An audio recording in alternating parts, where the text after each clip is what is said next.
very good morning to you. Welcome to my thought for the day.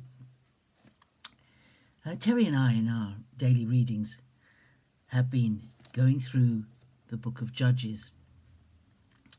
It's a strange book. If you've never read it, just to let you know, this is an account of some of the things that happened to the people of God after they moved into the land.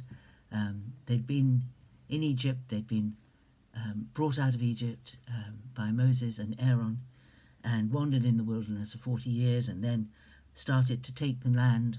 And Moses had died, and Joshua had taken over and was leading the people.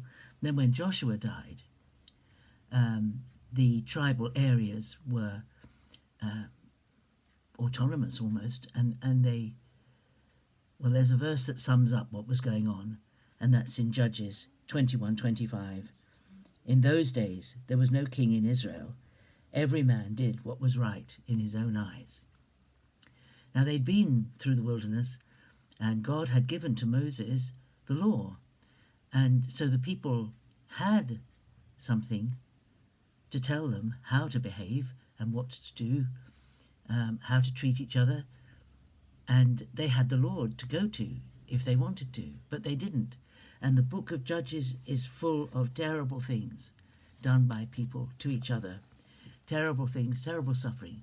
And every time God sent them a rescuer, when they'd wandered off and done just what they pleased and just not done anything that God had told them to do, an enemy would be allowed by God to come against them, the Ammonites or the Philistines or whichever of the local people would come against them, and they would be oppressed. And then they'd wake up to their situation, they'd cry out to God, and God would send them a judge, a person to lead them, and then they would have peace in their part of the land until they wandered off again, disobeying God and doing, as it says here, every man did what was right in his own eyes. And lawlessness is terrible. You know, people do that all the time, don't they? A crisis happens and people respond to it the way they think is the best way to respond to it, or they just do a knee-jerk reaction and they just respond. That the book of Judges is very sad in lots of places because of the things that happened to the people. And it was because each man did what was right in his own eyes. And it makes me think immediately of the very wise words in Proverbs 3 verse 5. Trust in the Lord with all your heart, and do not rely on your own understanding or on your own insight. There is an instinctive response to almost every situation that arises, that comes up from within us. Is it fear or flight? The natural response, or what we've been brought up, how we've been brought up to behave, how our parents have taught us. Wherever we go, there should be a sort of right, something we should live up to, something we should aspire to. And doing what is right in your own eyes. Some people think that's perfectly all right as long as nobody else suffers. But it's not, And the trouble with our hearts and our minds and our understanding is it's flawed. You and I, we are flawed creatures. We're not perfect. We don't know the right way to respond in every situation. And we shouldn't rely on our own interpretation of a situation. We almost inevitably don't know the full story. We don't know why the person who's behaving the way they are is like that. We don't know what's going on in their life, in their world, to make them respond the way they are. We rarely know the full picture. But God does.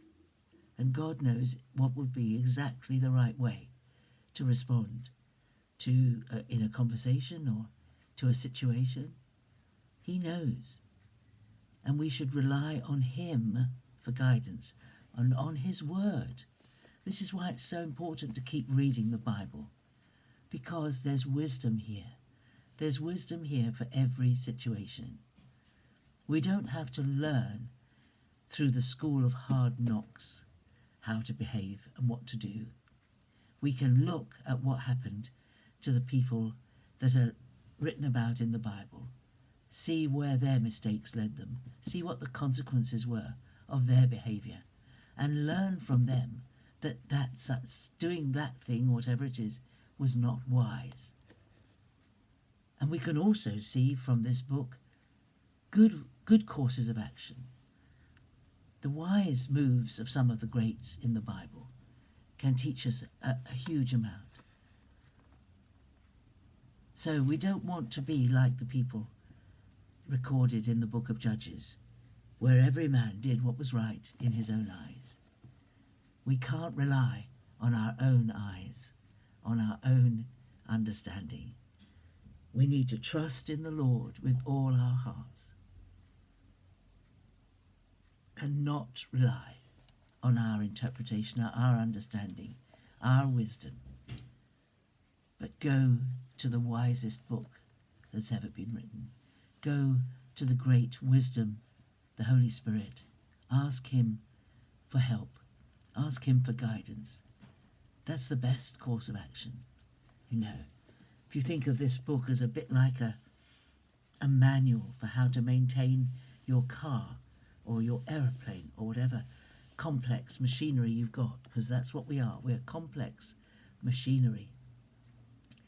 And just like the manual will tell you to do this, do that, and do the other to make sure that your car is in good running order, so our book, this book, shows us how to have our bodies, our lives, working to its maximum capability, to be the best it can be, and to live in the best way. Why are we restricted from doing certain things? It's because God knows they will harm us. And he wants to keep us from harm and make us able to have the most abundant life that we possibly can. He's after our good. He's not a killjoy. He wants to maximize the best for us, and he knows what will harm us, and he wants to keep us from doing those things. That's enough for today. God bless you. See you tomorrow. Bye-bye.